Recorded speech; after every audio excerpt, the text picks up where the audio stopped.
Ancient conflicts lost in time. The Sumer-Elamite War. In the hazy corridors of time, long before Rome or Greece stood in grandeur, two ancient civilizations clashed upon the floodplains of Mesopotamia. The Sumerians, known for their ziggurats and cuneiform script, found themselves at odds with the Elamites, a powerful people dwelling eastward beyond the Tigris. This war, now barely a whisper in historical memory, unfolded sometime around 2500 BCE. It was not chronicled in glory or carved into epic stone. Instead, it survived in fragmented clay tablets, half broken by time and buried beneath the ruins of Ur and Susa. The reasons for this ancient conflict are shrouded in speculation. Some believe it was a struggle over fertile lands. Others say it stemmed from cultural tension between two rising powers. The Elamites invaded Sumerian territory, raiding temples and capturing nobles. In response, the Sumerian king Eonatum of Lagash raised an army and marched toward their frontier, guided by omens and ancient rituals. One of the earliest surviving examples of military propaganda, the Stele of the Vultures, depicts his campaign, vultures flying above the battlefield, feeding on the fallen enemies. But this was no short war. It dragged across years, possibly decades, with back-and-forth raids, shifting alliances among Sumerian city-states, and the ever-present specter of drought. Ultimately, the conflict exhausted both powers, and neither emerged as a clear victor.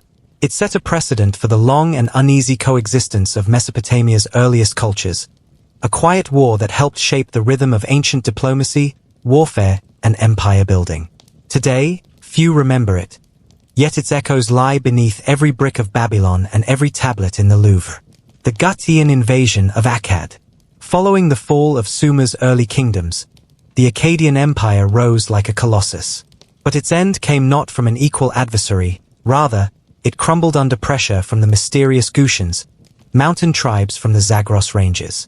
The Gutian invasion is one of the most obscure collapses in history, often reduced to a footnote in larger chronicles of Akkadian decline. Around 2154 BCE, the once glorious cities of Akkad began to fall. The Gutians, perhaps fleeing drought or drawn by tales of riches, descended upon the empire in relentless waves. They were not organized in the manner of Akkadian kings. Their rule was fragmented, and their governance, if it can be called that, brought what some scholars refer to as a dark age to the region. Yet this description may be unfair. The Gutians did not build monuments, but they did alter the balance of power. They taught Akkad, and later Babylon, that no empire, however grand, was safe from the peripheries. The war was not marked by single decisive battles but by attrition, raiding, and slow disintegration. The Akkadian response was confused and poorly coordinated, and eventually, the empire fractured under its own weight. In the ruins of cities and the gaps in ancient records, the Gutian invasion whispers a lesson of impermanence. The war reshaped Mesopotamia without fanfare or remembered heroes. It came and went like a shadow in twilight, barely noticed, but deeply felt. The Libyan-Egyptian skirmishes of the Old Kingdom. While the pyramids rose in Egypt, signs of conflict flickered along its western borders. The Libyan tribes, known broadly as the Tiehinu and Tiemihu, launched occasional raids into Egyptian territory. These confrontations were never declared wars in the grand style of later pharaohs, but they were nonetheless real, fought in the shadows of civilization's grand monuments. Old Kingdom inscriptions, such as those from the reign of Pharaoh Ppi, mention expeditions against these Libyan raiders. The nature of these encounters was guerrilla-like. The Libyans were nomadic and elusive, masters of desert survival. Egyptian forces, rigid and ceremonial, often found it difficult to engage them in open battle. Despite the technological advantage of Egypt, chariots, organized infantry, and bronze weapons, the Libyan skirmishes persisted for centuries. They strained Egypt's borders, forced the construction of outposts, and instilled a sense of vulnerability in a society that considered itself the divine center of the world. By the end of the Old Kingdom, internal decline and these persistent external pressures combined to trigger what historians call the First Intermediate Period, a time of fragmentation and local rule. While grander civil wars often take the credit, the forgotten struggles against the Libyans played a subtle but significant role in Egypt's temporary unraveling. The Nubian campaigns of the Middle Kingdom. Further south, another theater of forgotten conflict played out between Egypt and the Kingdom of Kerma, a powerful Nubian state. The Middle Kingdom pharaohs, particularly Senusret III, waged repeated campaigns into Nubia. The wars were brutal and efficient, aimed not just at defense but at annexation and control over gold mines, trade routes, and labor. The Kerma people resisted fiercely. They were organized, culturally rich, and militarily adept. Their fortresses, like those at Buhan, were marvels of desert architecture, and their warriors fought with both resolve and cunning. Egyptian inscriptions tell of great victories, but archaeology reveals a more complex picture of villages razed, border fortresses changing hands, and long, drawn-out attritional warfare. These conflicts are seldom mentioned outside specialist circles. Yet they defined Egypt's southern boundaries for centuries, introduced complex cultural exchanges, and set the stage for later Nubian dynasties that would one day rule all of Egypt. War is often remembered through the lens of empire, but here, it was the margins that held the key. The Assyrian Urua Rebellion. In the early days of Assyria, before it became the war machine of the ancient world, it faced internal turmoil. One such forgotten rebellion took place in the city of Urua, a lesser-known settlement that dared to resist central authority. The war was local, short-lived, and largely ignored by later chronicles. But to the people of Urua, it was a defining moment. Taxation had grown unbearable. Grain stores were seized by royal agents. A charismatic leader, his name lost to time, rallied farmers, craftsmen, and disaffected soldiers. The Mari-Ebla conflict. The Bronze Age cities of Mari and Ebla stood as twin stars along the Euphrates, both wealthy and independent. Their rivalry simmered for generations, sometimes peaceful, sometimes not. Around 2300 BCE, that simmer boiled into a full-scale war. Trade routes were the primary cause. Both cities sought to dominate commerce between Mesopotamia and the Levant. At first, skirmishes took place in the outlying towns. Caravans were attacked. Fortified border towns changed hands. Then, under King Iblul-Illinois of Meri, the campaign escalated. Ebla was besieged and eventually fell. Its archives, tens of thousands of tablets, were buried beneath rubble, only rediscovered in the 20th century. Ironically, it is through this destruction that Ebla's cultural wealth was preserved. The Mari-Ebla War was not fought for glory or ideology but for control of wealth. It illustrates how deeply economics shaped early warfare, and how every fallen city becomes a time capsule, sealed by fire and ambition. The Indus-Aryan Tribal Wars. In the distant lands of the Indus Valley, where great cities like Mohenjo-Daro and Harappa once flourished, war was rare, also the archaeological record suggests. But in the twilight of the Harappan civilization, a series of incursions by Indo-Aryan tribes disrupted the region. The details are speculative. Vedic hymns speak of battles, the Dasarajna, or Battle of 10 Kings, for instance. These were likely tribal conflicts over cattle, water, and land. The Harappan response is less clear. Some believe they resisted. Others think they gradually assimilated. No monuments or chronicles survive, only broken walls, fire-damaged homes, and sudden shifts in settlement patterns. These wars were not cataclysmic, but they contributed to the fading of one of the world's earliest urban societies. And so, in the quietest of ways, a civilization dimmed, not with a bang, but with a whisper of hooves and distant drums. The War of the Hyksos expulsion. The second intermediate period in Egypt saw the rule of the Hyksos, Semitic-speaking invaders from Western Asia. But their reign was not eternal. Eventually, the Ban dynasty rose against them, initiating a brutal and prolonged war. Pharaohs like Seqenenre-Dao, Kamose, and Ahmose I led the resistance. They marched northward, capturing Hyksos cities one by one. The final siege of Avaris, their capital, was devastating. Fire consumed the palace. Survivors fled into the Levant. This war is remembered in bits and pieces, in tomb carvings and celebratory stelae. But its full scope is forgotten. It unified Egypt again and launched the new kingdom, Egypt's Golden Age. Few recall that it began with a war for survival against foreign kings on Egyptian soil. The War of the Sea Peoples. The late Bronze Age collapse remains one of history's greatest mysteries.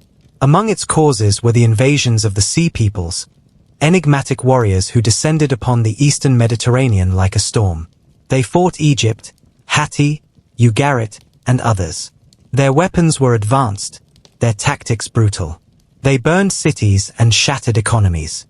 And yet, no one knows exactly who they were. Egypt survived their assault during the reign of Ramses III, just barely. But the Hittites and others vanished. This was not a single war, but a rolling tide of destruction. It marked the end of one age and the beginning of another.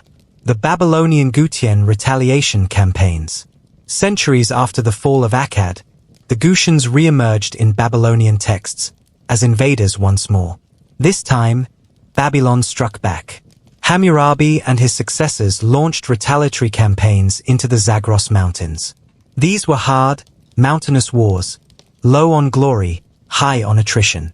Few monuments were built. Few songs were sung. But they mattered. They secured Babylon's eastern frontiers and paved the way for the city's rise as a global power. And so ends the tale of these ancient wars, forgotten by many, but quietly shaping the bones of empires and the whispers of history. Obscure battles of the classical era. The Roman Veientine Wars. Long before Rome became an empire of marble and might, it was a fledgling republic struggling against neighboring city-states. One of its most persistent adversaries was Veii, a wealthy Etruscan city just a few miles north of the Tiber. The Roman Veientine Wars spanned centuries, with cycles of truces, betrayals, and sieges, now largely forgotten in the shadow of Rome's later triumphs. The most significant of these wars culminated in the Siege of Veii around 396 BCE. The city had long resisted Roman domination, thriving behind strong walls and a network of tunnels that brought in supplies and moved soldiers in secret. The Roman general Marcus Furius Camillus led a determined campaign to finally end the conflict. It took years. The Romans eventually tunneled beneath Veii's defenses, breaking into the heart of the city during a sacred festival and sacking it from within. Though overshadowed by Hannibal and Caesar, this war was a turning point. The destruction of Veii broke Etruscan power in the region and gave Rome its first taste of conquest beyond its own borders. And yet, it is rarely recounted. It is an ancient conflict, muffled by time, that quietly changed the course of Roman expansion. The Peloponnesian Allied Revolts. While the Peloponnesian War between Athens and Sparta is well known, the Samnite War's forgotten fronts. The Samnite Wars are often reduced to Rome's slow domination of central Italy. But these wars were sprawling, with many local uprisings and parallel struggles. One such forgotten front occurred in the rugged hills of Lucania, where smaller Italic tribes tried to resist both Samnite and Roman encroachment. The Lucanians, fierce mountain warriors, were caught between two powers. They allied first with Rome, then with Samnium, then back again. A series of ambushes and betrayals marked their wars, with battles often taking place in thick forests and remote valleys, invisible to Roman historians focused on larger theaters. Eventually, Roman roads and colonies carved up Lucanian independence. But their resistance, however small in scale, represents the chaotic swirl of identity, survival, and strategy in a world where the map of Italy was still being drawn with blood. The War of the Syracusan Mercenaries. In the 4th century BCE, the city of Syracuse in Sicily was embroiled in political upheaval.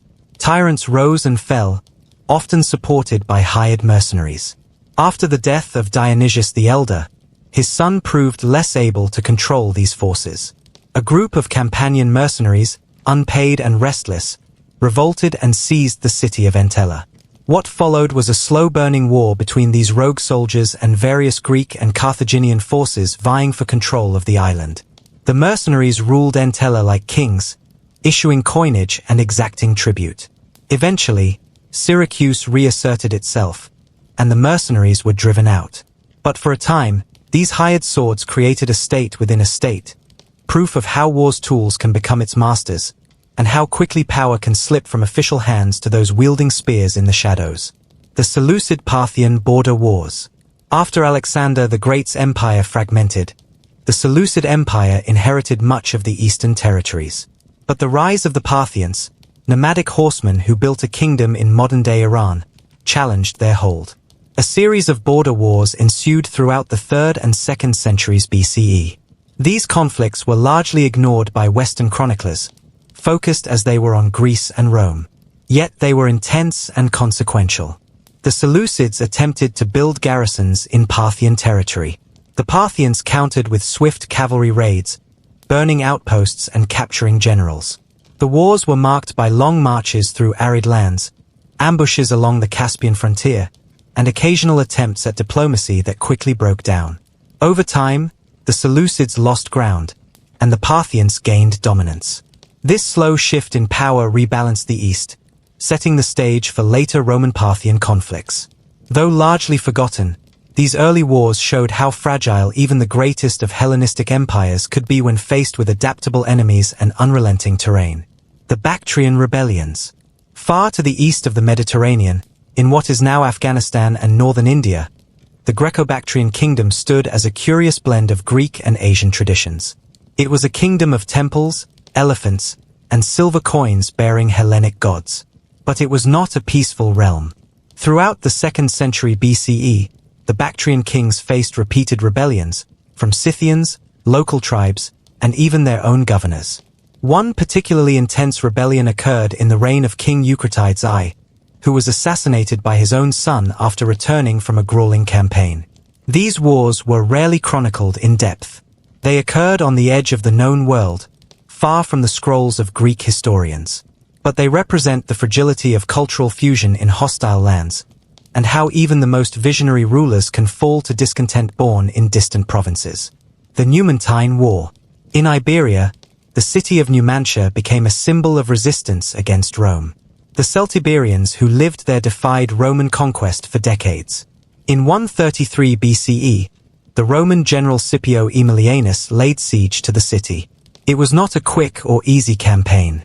The Numantines fought with desperation, launching sorties and resisting starvation. When defeat became inevitable, they chose mass suicide over surrender. The city burned. The ashes mingled with spilled grain and broken swords. Rome remembered the victory, but over time, the details faded. The siege became a footnote. Yet in Spain, Numantia lives on as a quiet monument to the will of a people who preferred death to chains. The revolt of Queen Amanirenas. In 25 BCE, the Roman Empire faced an unexpected challenge from the south. Amanirenas, queen of the Kushite kingdom of Meroe, led a bold assault into Roman Egypt. Her warriors sacked several cities, including Aswan, and even took a bronze bust of Augustus as a trophy. Rome responded with overwhelming force. But Amanirenas, despite being partially blinded in battle, fought fiercely. Eventually, peace was negotiated, not through total conquest, but mutual respect.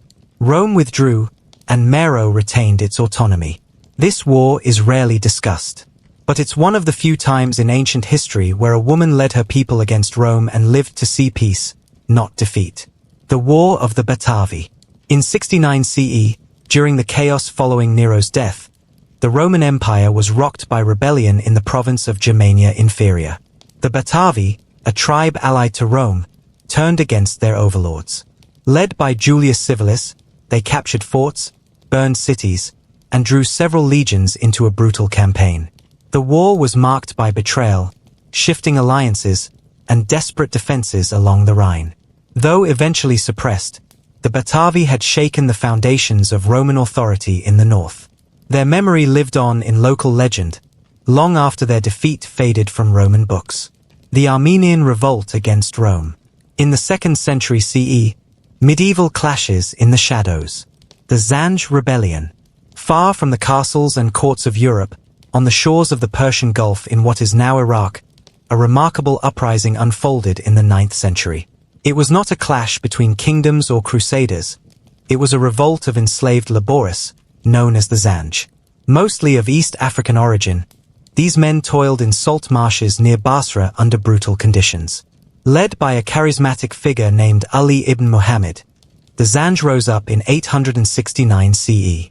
Their numbers swelled as they captured cities and fortresses. They built their own capital, minted coins, and held territory for nearly 15 years. The Abbasid Caliphate, shaken by the scale of the rebellion, poured resources into its suppression.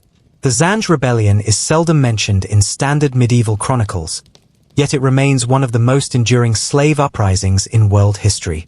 It speaks of dignity in the face of despair, and of an empire humbled not by armies, but by those it had consigned to silence. The War of the Bucket. In early 14th century Italy, the city-states of Bologna and Modena were caught in the long feud between the Guelphs and Ghibellines, factions supporting the papacy and the Holy Roman Emperor, respectively. This political rivalry sparked many conflicts, but none quite as curiously named as the War of the Bucket. The war was triggered, supposedly, when Modenese soldiers stole a wooden bucket from a Bologna city well. In response, Bologna raised an army to retrieve it. The two forces met at the Battle of Zappolino in 1325. Though Bologna had superior numbers, Modena prevailed. The bucket itself was never returned and remains displayed in Modena to this day. Beneath the humorous title lies a serious story of pride, alliances, and the fragility of peace between competing medieval powers. What seems a trivial cause masked deep-rooted hostilities and traditions of vendetta that shaped the Italian peninsula for generations. The Stellinger Uprising. In the 9th century, during the reign of Louis the German, a curious revolt unfolded in Saxony. The Stellinger, a group of lower-class freemen and former serfs, rose up to reclaim what they believed were ancient rights lost during the Carolingian conquest. This rebellion is rare in the medieval record, not because it lacked importance, but because it was led by peasants rather than nobles. The Stellinger destroyed estates, freed captives, and attempted to restore old pagan customs. The rebellion was short-lived, crushed by the Saxon elite with imperial backing. Still, it revealed deep social tensions beneath the surface of Christianized Europe. The Stellinger's cry for justice would echo faintly in later peasant uprisings, though this early instance is mostly forgotten. In its quiet way, it showed that the medieval order was never as stable as it seemed. The Shepherds' Crusade. In the year 1320, in the south of France, an unlikely movement emerged. Not nobles, knights, or kings, but shepherds, de laboris, and vagabonds. They called themselves crusaders and claimed divine inspiration. Their goal, to aid the failing Christian kingdom in the Holy Land. But what followed was no glorious expedition. The Shepherds' Crusade became a wandering mob, attacking castles, clergy, and Jewish communities across France. Ill-organized and chaotic, they were eventually suppressed by royal forces. Few ever left France, and their leaders vanished into obscurity. This little-known crusade reveals how the language of holy war could be adopted by the disenfranchised, turning into social protest rather than religious campaign. It was a mirror of unrest in a world where famine, taxation, and despair left even shepherds dreaming of swords and salvation. The Revolt of the Yazidis. In the 13th century, amid the collapse of the Abbasid Caliphate and the rise of Mongol power, a lesser-known people called the Yazidis, or Yazidis, resisted conquest in the mountainous regions of northern Mesopotamia. Their religion, an ancient syncretic faith, was often misunderstood and persecuted. As rulers sought to convert or suppress them, the Yazidis mounted a defense of their lands. Small-scale battles, ambushes, and fort defense formed the backbone of their resistance. Though no grand victories are recorded, the very survival of the Yazidi people is a quiet testament to their struggle.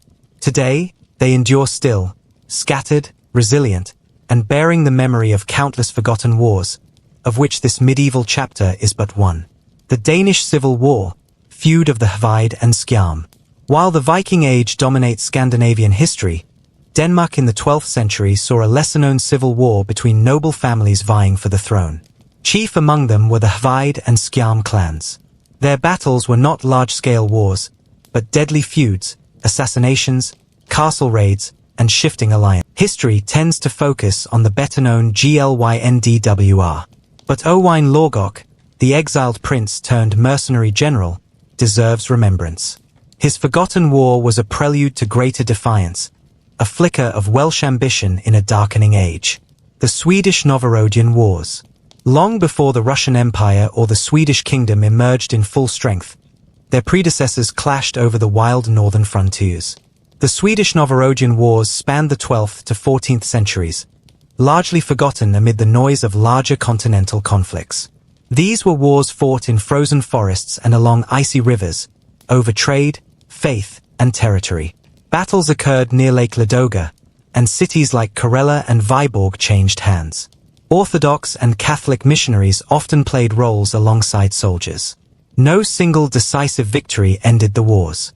Instead, a shifting line was drawn through Karelia, one that would later define national borders.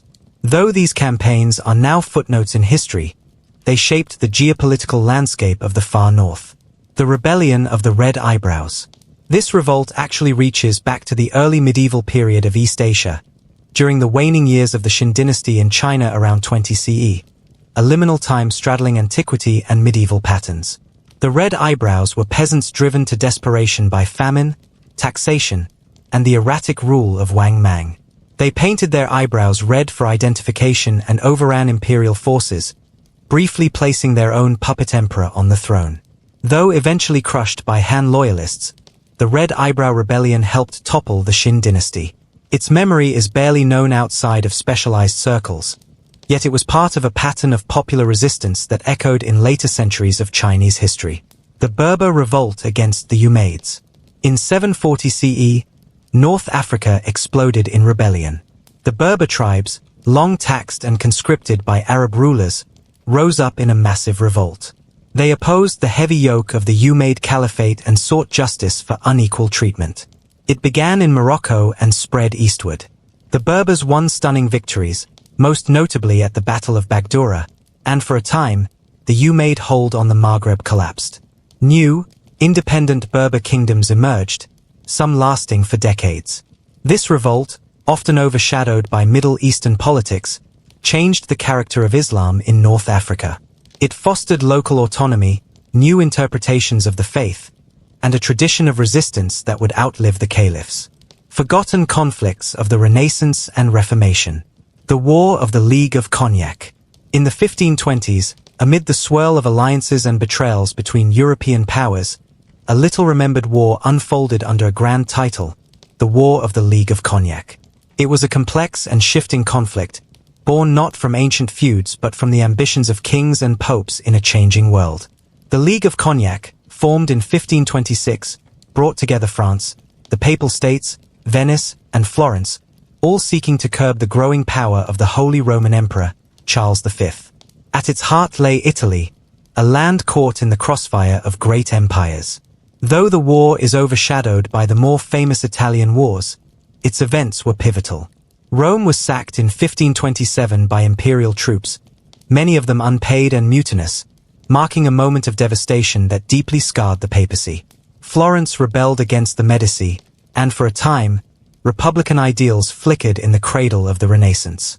The War of the League of Cognac did not resolve the balance of power in Europe, but its battles, scattered across cities and strongholds, spoke to a continent still unsure of its future, torn between the old feudal order and the stirrings of modern nationhood. The Schmalkaldic War. In the heart of the Holy Roman Empire, the Reformation ignited not just a theological storm but a political one. Princes and electors who had embraced Lutheranism formed the Schmalkaldic League to defend their faith and their autonomy from imperial authority. The Schmalkaldic War, fought between 1546 and 1547, was not a grand European conflict, yet it held profound significance. The Protestant princes clashed with Emperor Charles vs Catholic forces in a series of engagements across Germany. The turning point came at the Battle of Mulberg. The emperor's forces triumphed, and key Protestant leaders were captured. But the victory was not lasting. Protestantism had taken root too deeply. Despite temporary suppression, the Peace of Augsburg in 1555 would eventually recognize the right of rulers to choose their realm's religion. The war is often overlooked, yet it marked a shift, from spiritual debate to armed conflict over faith. It was one of the first instances in which theology drew the sword, a prelude to even bloodier religious wars in Europe. The Dak War. In the forests and fields of 16th century Sweden, a farmer named Nils Dak led a rebellion that briefly shook the Swedish crown. The Dak War, fought in the early 1540s, the War of the Rough Wooing. In the mid-16th century, England and Scotland were locked in a bitter and peculiar conflict. King Henry VIII, after the death of Scotland's King James V, sought to force a marriage between his son Edward and the infant Mary, Queen of Scots. The aim was union, but the means were brutal. Known as the Rough Wooing, the war saw English forces invade Scottish territory repeatedly between 1543 and 1551. Castles were burned, towns pillaged, and religious sites desecrated. The Scots resisted fiercely, backed at times by French allies. Though eventually the idea of marriage was abandoned, the war left scars across southern Scotland. It was a war for dynastic advantage, cloaked in the language of alliance. Its curious name belies the suffering it inflicted, a tale of violence in pursuit of romantic diplomacy. The Castilian War of the Communities. While Renaissance Spain is often remembered for its golden age of exploration and empire, a civil war erupted within its heartlands in 1520. Known as the Revolt of the Comuneros, this conflict pitted urban militias and nobles against the centralizing policies of the young King Charles I, later Charles V, Holy Roman Emperor. Communities in Castile, weary of heavy taxation and foreign influence at court, took up arms. Led by figures like Juan de Padilla and Maria Pacheco, they captured cities and governed briefly in the name of local autonomy. The rebellion was crushed at the Battle of Villalar. Leaders were executed, and royal authority was reasserted. Yet the spirit of the Comuneros endured, whispered through history as a symbol of civic resistance. It is one of the first modern revolts for representative government, a war largely forgotten but deeply prophetic. The War of the Portuguese Succession. When King Sebastian of Portugal died in 1578 without an heir, he left a vacuum that plunged the kingdom into crisis. In the shadows of this dynastic tangle, a quiet yet decisive war was fought between competing claimants, most notably Antonio, Prior of Crato, and Philip II of Spain. Though Antonio was briefly declared king, Spanish forces invaded Portugal in 1580. The key battle at Alcantara was swift, and Philip secured control. Portugal was annexed into a personal union with Spain that would last 60 years. The War of the Portuguese Succession is seldom mentioned today, but it marked the end of Portugal's independence for 2 generations. Its loss was mourned quietly, and its memory fueled later revolts. Even in silence, it shaped the Iberian world. The Margrave Wars. Between 1449 and 1553, a series of feuds erupted in the Holy Roman Empire, centered on Franconia and driven by the ambitions of the Hohenzollern Margraves of Brandenburg-Ansbach. Known collectively as the Margrave Wars, these were not grand crusades or imperial battles, but grinding, personal conflicts among nobles. The Second Margrave War, in particular, saw Albrecht Alcibiades attempt to carve out power through conquest and defiance of imperial law. He sacked cities and monasteries, seized lands, and defied both the emperor and local princes. Eventually, a coalition brought him down, but the damage lingered. Towns like Nuremberg suffered heavily. The wars revealed how fragile peace was within the empire's many overlapping jurisdictions. Petty power could still wreak havoc, even in a Renaissance world that fancied itself civilized. The Rebellion of Aragon. During the reign of Philip II of Spain, another forgotten revolt stirred, in Aragon. In 1591, resistance flared over the arrest of Antonio Perez, a royal secretary who had fled to Aragon and claimed protection under its laws. The people of Zaragoza rose up to defend their fueros, regional privileges. Royal troops were sent to crush the rebellion. Though brief and relatively bloodless, the suppression marked the decline of Aragonese autonomy. This small rebellion is a footnote in Spain's long history, yet it highlighted the tension between centralized rule and local liberties. It was not grand in scale, but quietly presaged later constitutional struggles. The Cologne War. Religion and politics collided in the late 16th century in the Archbishopric of Cologne, where a Catholic Prince-Elector attempted to convert to Protestantism and keep his seat. Ernst of Bavaria opposed him, and the result was the Cologne War, fought between 1583 and 1588. Foreign powers took sides. The Dutch, English, and Protestants supported one faction. Spain and Catholic allies supported the other. Castles were destroyed, cities besieged, and the regions suffered deeply. Ultimately, the Catholic side prevailed. The war preserved the religious status quo, colonial skirmishes and forgotten frontiers. The Arauco War. Far from the royal courts of Spain, deep in the forests and mountains of what is now Chile, a fierce and enduring struggle unfolded, the Arauco War. Beginning in the mid-16th century and lasting, in various forms, for over 300 years, it was a war between Spanish colonizers and the indigenous Mapuche people. Unlike other indigenous groups who succumbed quickly to European conquest, the Mapuche resisted with unyielding determination. They adopted Spanish horses, weapons, and tactics, transforming themselves into formidable opponents.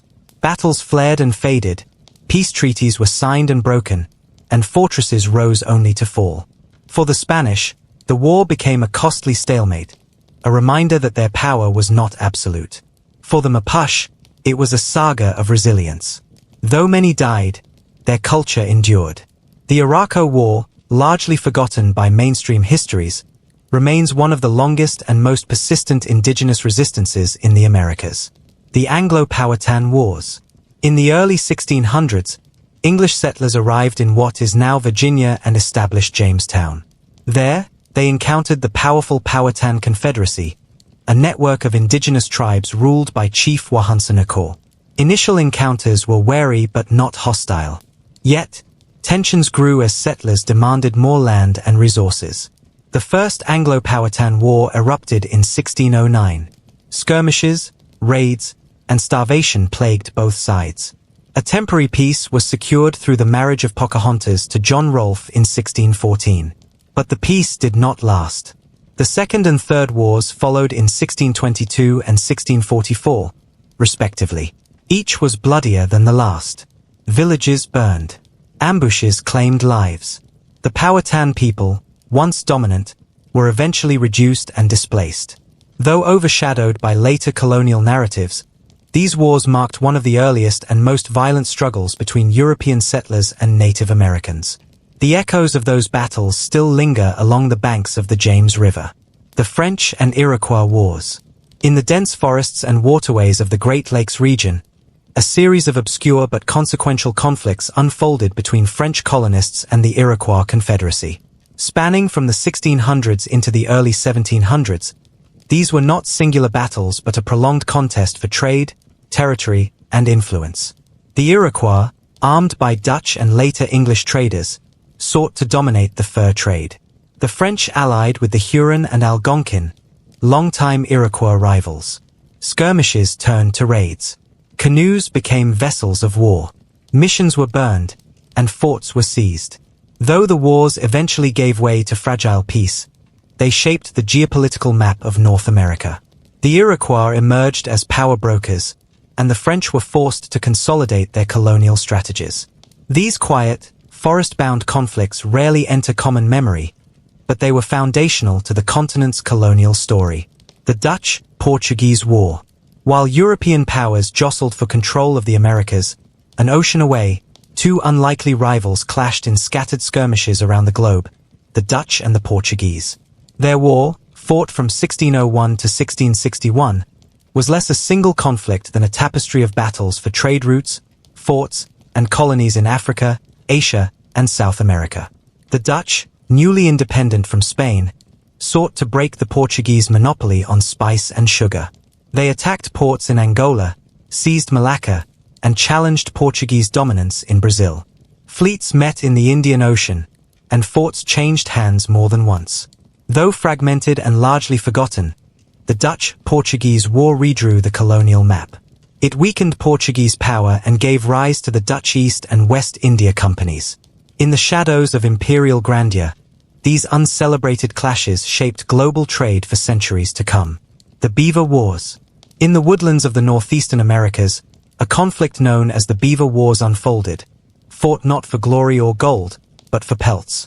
The Iroquois Confederacy, driven by the demands of European fur traders, embarked on a series of aggressive campaigns against rival tribes. From the mid-1600s to the early 1700s, the Iroquois fought the Huron, Erie, Susquehannock, and others, expanding their reach and dominating the fur trade.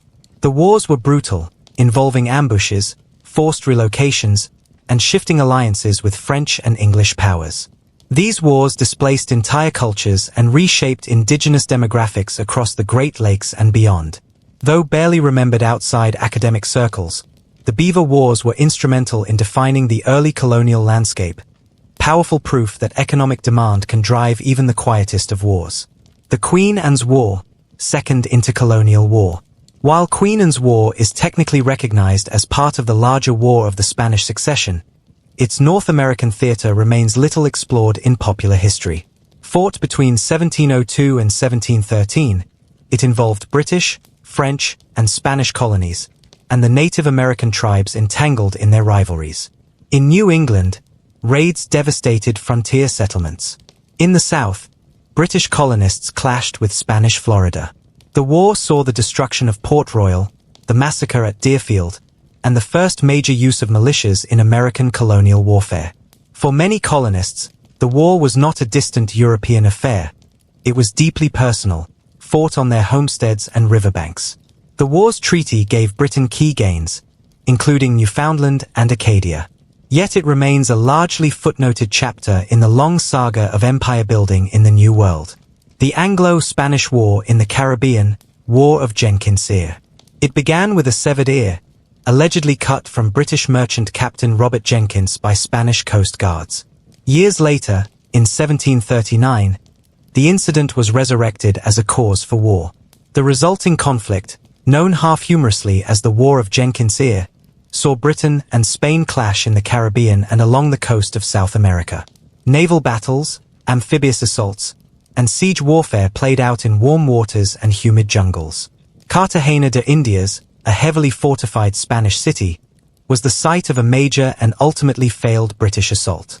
Though often overshadowed by larger conflicts like the War of Austrian Succession, the War of Jenkins' Ear exposed the fragility of colonial empires. It showed how pride, trade, and politics could spark battles far from Europe, and leave only whispers in the history books. The Musket Wars of New Zealand. Between 1807 and the 1830s, New Zealand witnessed a wave of intertribal warfare like no other, driven by the arrival of European muskets. The Maori tribes, once armed only with traditional weapons, rapidly adopted firearms, setting off a deadly arms race. The Musket Wars saw raids and counter-raids across the islands. Entire Iwi tribes were displaced, fortified piers with Macron were built and besieged, and the population suffered deeply. Yet these wars also led to the reorganization of Maori society, with new alliances and power structures emerging. Though not colonial in origin, these wars were a direct consequence of European contact. They remain underrepresented in global narratives but are vital to understanding the colonial foundations of New Zealand. The Battle of Isandlwana. In 1879, amid the British invasion of Zululand in modern-day South Africa, a shocking event unfolded. At Isandlwana, a massive Zulu force defeated a British column in a stunning and nearly complete victory. Armed mostly with spears and shields, the Zulu warriors overwhelmed modern rifles and artillery through discipline, numbers, and brilliant tactics.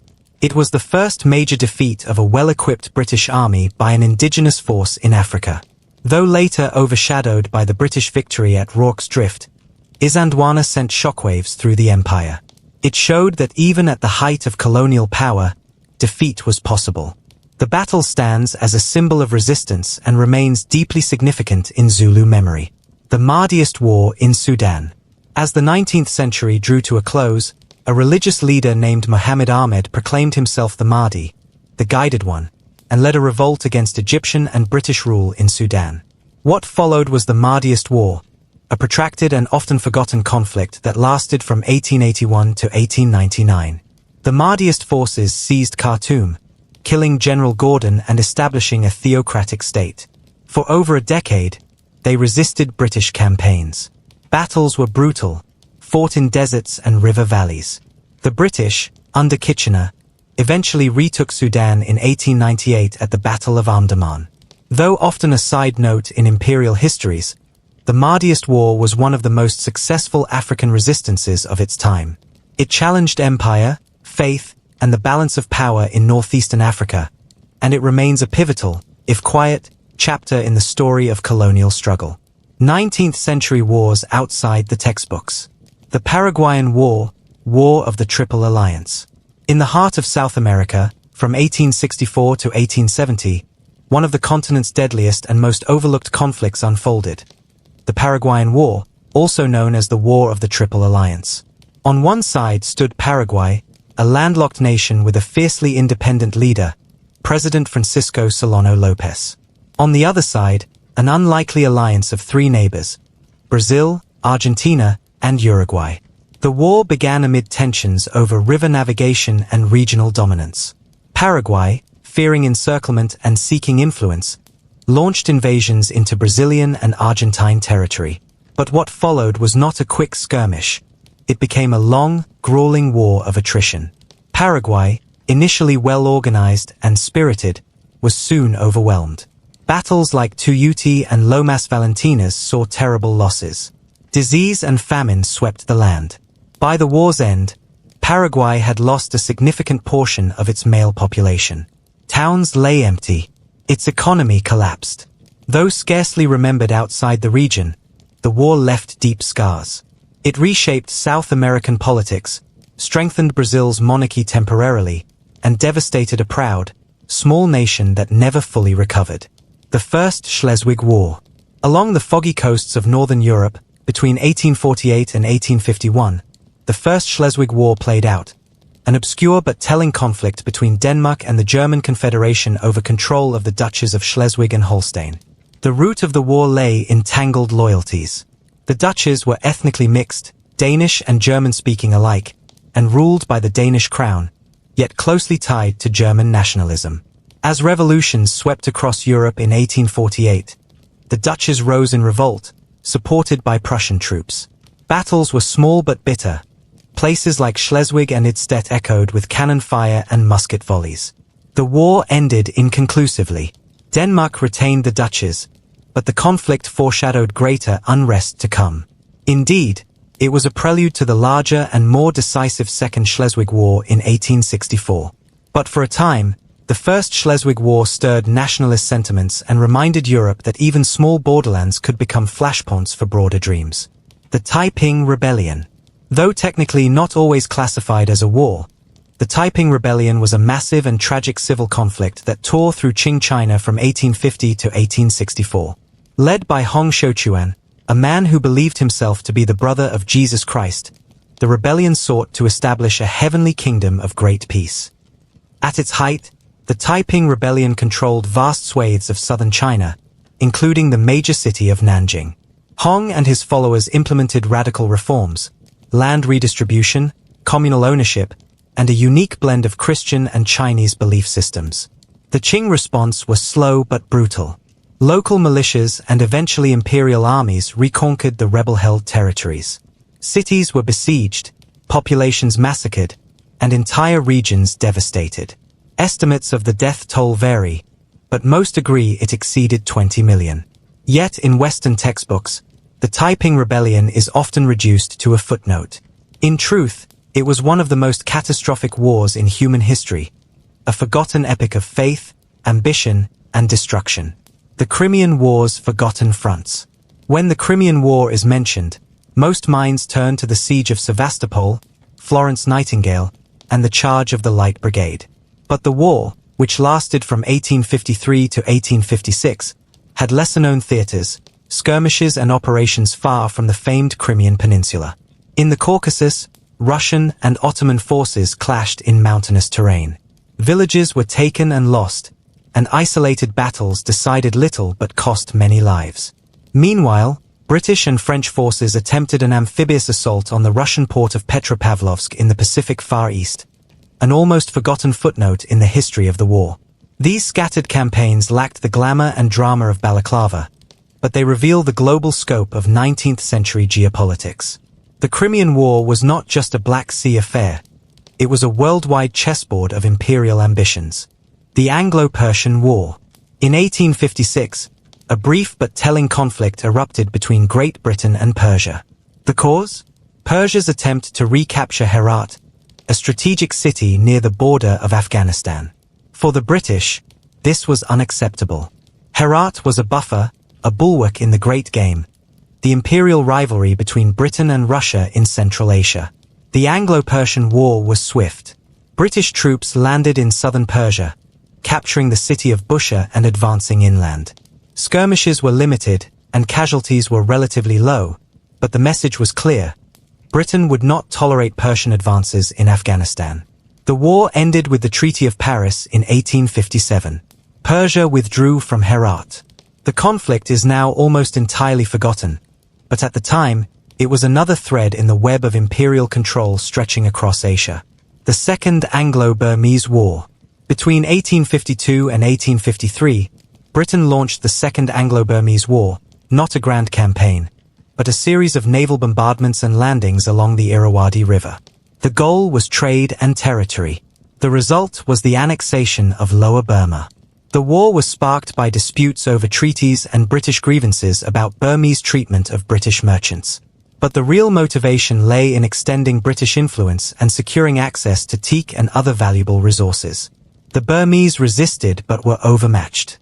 Rangoon fell quickly, and British troops faced more hardship from disease than from enemy fire. The war added yet another piece of the Burmese kingdom to the British Raj. Today, the Second Anglo-Burmese War is a barely remembered chapter in colonial history.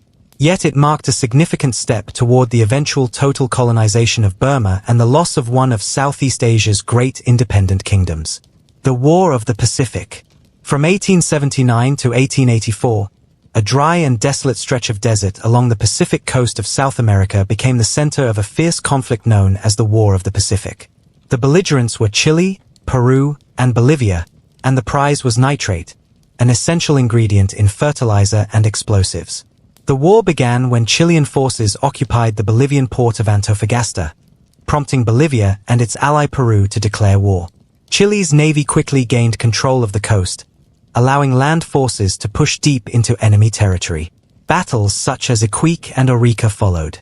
Peru's capital, Lima, was eventually occupied. Bolivia lost its coastline permanently, becoming a landlocked nation. The war transformed Chile into a regional power and left lasting bitterness between the three countries. Though well known in South America, the War of the Pacific remains obscure elsewhere. Yet its legacy continues to shape South American geopolitics to this day. The Indian Rebellion of 1857's regional offshoots. The Indian Rebellion of 1857 is one of the most studied uprisings against British colonial rule. But while the sieges of Delhi and Lucknow are often highlighted, smaller regional revolts broke out across the subcontinent, each with its own causes, heroes, and tragedies. In Jhansi, the warrior Queen Rani Lakshmi Bai led her forces in a valiant, if doomed, resistance. In Ara, a small group of British civilians and Indian soldiers held off a much larger rebel force for over a week. In Awadh, rural resistance continued long after the rebellion was declared over. These smaller revolts and counterinsurgencies are often overshadowed, yet they were part of a vast and complex uprising, one not limited to a few famous names. They remind us that rebellion is not always centralized. It often flickers quietly in distant places. The Urabi Revolt in Egypt. In the early 1880s, Egypt was under increasing foreign control, especially by Britain and France, who managed much of its debt and infrastructure. National resentment grew, and a military officer named Ahmed Urabi rose in revolt. The Urabi Revolt, though short-lived, was significant. It was not merely a mutiny, but a nationalist movement demanding an end to foreign domination. The Egyptian army, supported by many in the population, pushed for reform and sovereignty. Britain, fearing the loss of the Suez Canal and its route to India, intervened militarily. In 1882, British forces defeated Urabi at the Battle of Tel el-Keba and established a de facto protectorate over Egypt.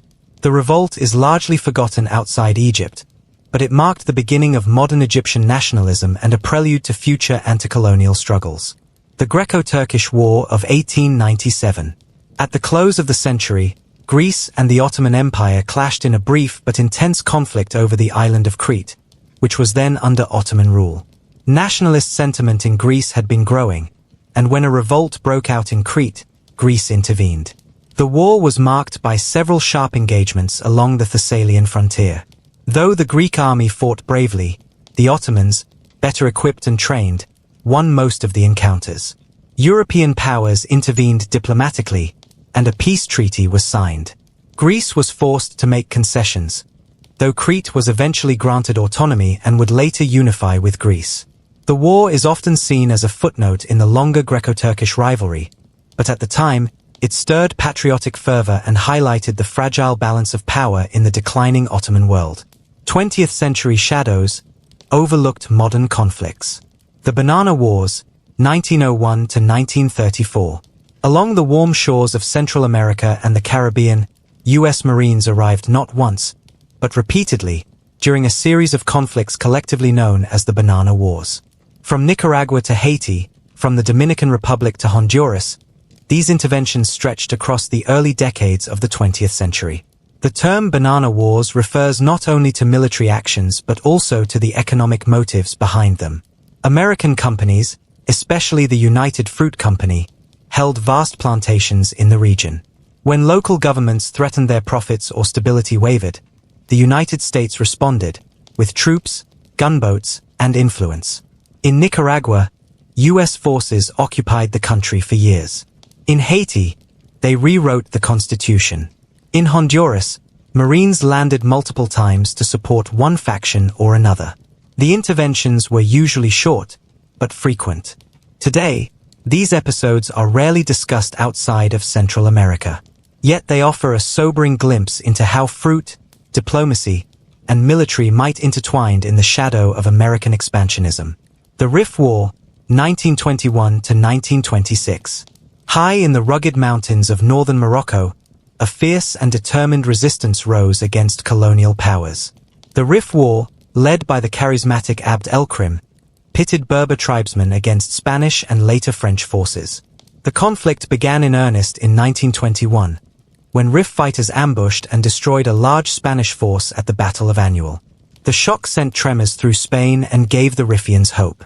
For 5 years, they held their ground, forming a short-lived republic of the Rif. The terrain was harsh. The tactics, guerrilla warfare, mountain ambushes, frustrated European forces. Eventually, overwhelming power, including aerial bombing and chemical weapons, crushed the resistance. Abd el-Krim was exiled. The Rif was subdued. Yet the Rif War foreshadowed future colonial rebellions. It was a modern war, fought in an old landscape, driven by the dream of freedom that refused to fade even under fire. The Chaco War, 1932 to 1935. In the dry, remote Chaco boreal region between Bolivia and Paraguay, a war of mud, thirst, and misunderstanding unfolded. The Chaco War was fought over an area thought to contain oil, a suspicion that later proved mostly false. Both nations, landlocked and longing for access to the Atlantic Ocean, poured men into the desert. The fighting was brutal. Heat and disease claimed many lives. Supply lines stretched thin. Battles were often decided by who had water, not bullets. Paraguay, despite being outnumbered, emerged victorious. Bolivia, poorly organized and led, suffered heavy losses. The war left deep scars, both physical and political. It destabilized Bolivia for years, contributing to internal revolution. The Chaco War remains South America's largest modern interstate war, yet outside the continent, it remains almost unknown. A dusty memory of pride, loss, and the price of ambition in a barren land. The Italo-Turkish War, 1911 to 1912. Before World War I erupted, a smaller, often forgotten war signaled the twilight of the Ottoman Empire and the ambitions of a rising Italy. The Italo-Turkish War was fought over Libya, then a quiet province of Ottoman control. Italy, eager to establish an empire, invaded. Ottoman forces were unprepared, scattered, and undermined by revolts in the Balkans. The fighting was brief but notable. It was one of the first conflicts to feature aerial reconnaissance and bombing. Despite poor logistics, Italy succeeded. Libya became an Italian colony. The war also weakened Ottoman morale and helped spark the Balkan Wars soon after. Though short, the war marked the beginning of European colonialism in North Africa's interior. Its memory has faded, obscured by the wars that followed. But for those who lived it, Bedouins, Turks, Italian conscripts, it was no mere rehearsal.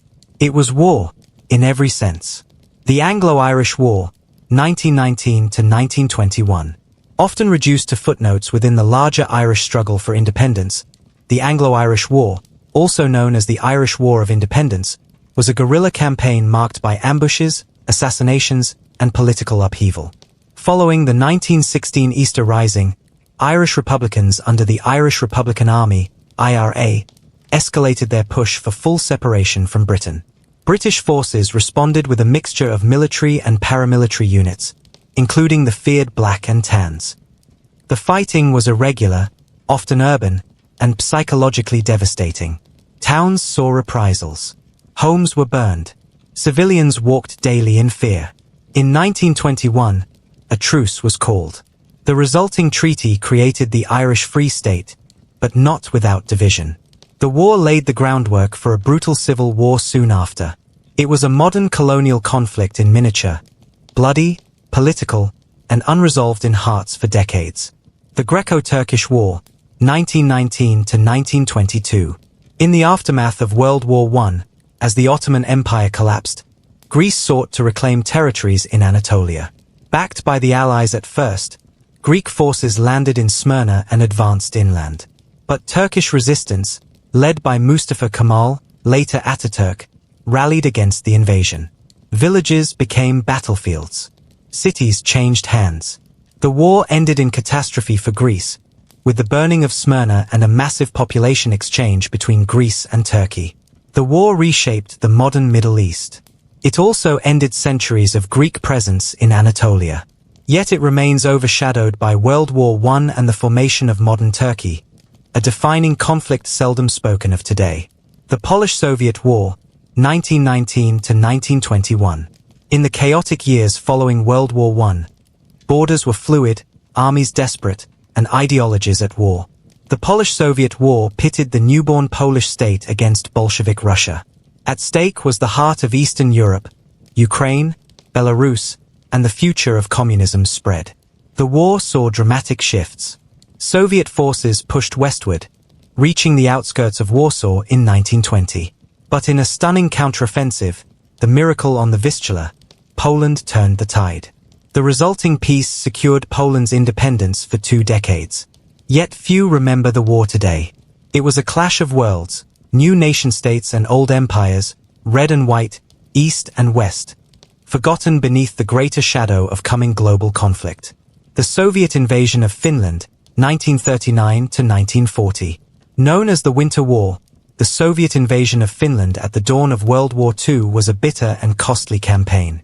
Seeking buffer territory, the Soviet Union attacked Finland in November 1939. What followed was a brutal winter campaign.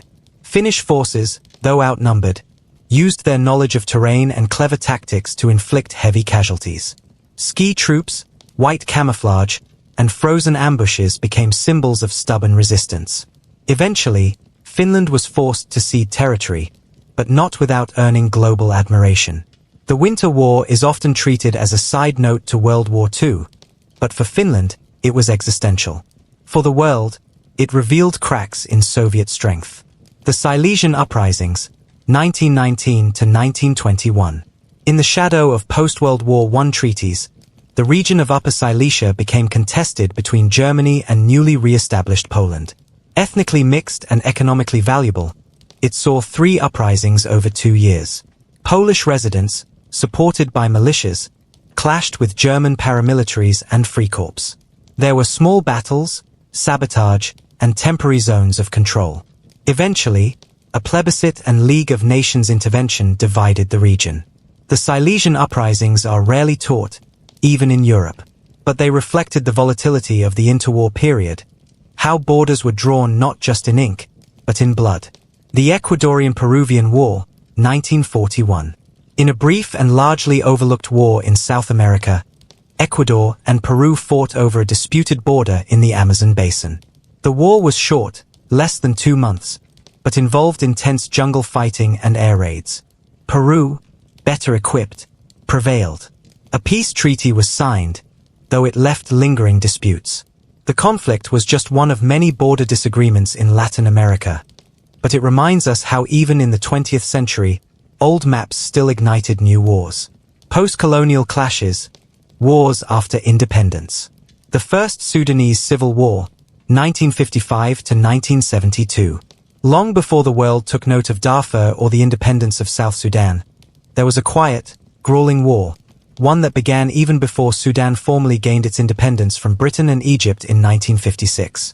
Known now as the First Sudanese Civil War, it began in 1955 and dragged on for 17 slow years. At its heart were deep divisions between the predominantly Arab-Muslim North and the largely African Christian and animist South. The southern Sudanese, feeling neglected and marginalized by the central government, took up arms in search of autonomy, forming a rebel group known as Anyanya. The war was mostly fought in the remote southern regions. Villages were raided, forests and swamps turned into hideouts. There were no major battles to draw the world's attention. Just a slow bleed of suffering, with shifting alliances, fragile truces, and long years of guerrilla struggle. It ended in 1972 with the Addis Ababa Agreement, granting the South limited autonomy. But peace was fleeting. Another war would follow, and another. Yet this first war, long overshadowed, planted the seeds of a nation still struggling to find peace. The Zanzibar Revolution, 1964. Zanzibar, a name that evokes spice-scented winds and quiet beaches, was also the site of one of Africa's briefest and bloodiest revolutions. In January 1964, only a month after gaining independence from Britain, the island's Arab-led sultanate was overthrown in a swift, violent uprising. The revolution was led by John Okello, a Ugandan with fiery rhetoric and no formal military training. His followers, mostly black African islanders, stormed police stations and government buildings, toppling the centuries-old rule of the Arab elite. In a few short days, thousands were killed, especially those of Arab and South Asian descent. The scale of the violence shocked observers, but Western powers, fearing communist influence, quickly looked the other way. Zanzibar soon merged with Tanganyika to form Tanzania. The revolution, once headline news, faded into obscurity. Yet in the quiet alleys of Stone Town and in the memories of survivors, it lives on, abrupt, unresolved, and rarely remembered. The Biafran War, 1967 to 1970. Nigeria, only 7 years into independence, was torn apart by one of Africa's deadliest post-colonial conflicts. When the southeastern region of Biafra declared independence in 1967, citing persecution of the Igbo people, the Nigerian government responded with war. The Biafran War, also called the Nigerian Civil War, lasted nearly 3 years. It was marked by massive displacement, blockades, and widespread famine. Images of starving children shocked the global public, prompting one of the first major international humanitarian relief efforts. Despite this, Biafra was defeated in 1970. Over 1 million people died, most from starvation. The war left deep wounds in Nigeria's political and ethnic fabric, scars still visible today. And yet, outside Nigeria, the Biafran War is rarely discussed in depth. A sobering story of civil strife and the cost of failed unity. The Shifta War, 1963 to 1967. In the arid northeastern frontier of Kenya, near the border with Somalia, an insurgency brewed in the early 1960s. Ethnic Somalis living in the northern frontier district sought to secede and join the newly independent Somali Republic. The Kenyan government, newly formed and fiercely protective of its territorial integrity, launched a counterinsurgency. What followed was the Shifta War, a conflict fought in harsh terrain, largely invisible to the outside world. Civilians were caught between government forces and guerrilla fighters. Livestock, the main source of livelihood, was often destroyed. Entire communities were displaced. The war officially ended in 1967, but the region remained militarized and neglected for decades. The Shifta War is now little more than a footnote in East African history. But for those who lived through it, it marked a time of fear, uncertainty, and forgotten struggle in the dawn of Kenyan independence. The Ifni War, 1957 to 1958.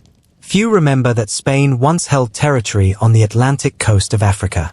The Ifni War was fought between Spain and Moroccan irregulars, known as the Moroccan Army of Liberation, over control of the small Spanish enclave of Ifni in what is now southern Morocco. The conflict began in 1957, as Moroccan independence movements gained momentum. The fighting was fierce in remote and mountainous terrain. Spanish forces, though better armed, struggled with logistics and local hostility. By 1958, Spain agreed to cede parts of its territory, though it retained the city of Ifni itself until 1969. The war was brief and largely overshadowed by larger decolonization movements. But for a time, it was a sharp reminder that even minor colonial holdings could ignite unexpected resistance. The Eritrean War of Independence, 1961 to 1991. For 30 long years, Eritrea waged a quiet, grinding war for independence from Ethiopia. What began as scattered resistance in 1961 evolved into one of the longest armed struggles in modern African history. The Eritrean People's Liberation Front, EPLF, operated from remote mountainous hideouts, employing guerrilla tactics against a series of Ethiopian regimes, imperial, communist, and transitional. Towns would be won and lost. Aid was smuggled across borders. Civilians endured cycles of bombardment and famine. The war finally ended in 1991 with Eritrea's de facto independence, confirmed by referendum in 1993. Despite its length and significance, the Eritrean War of Independence rarely appears in global histories. Yet it is a tale of determination against immense odds, waged far from the spotlight. The Sand War, 1963.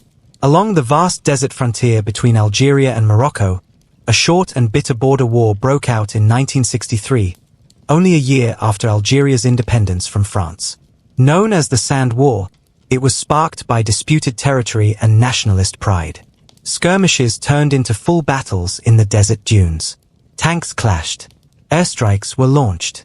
But the war was over in weeks, mediated by the Organization of African Unity and other regional actors. Though short-lived, the Sand War sowed lasting distrust between the two countries.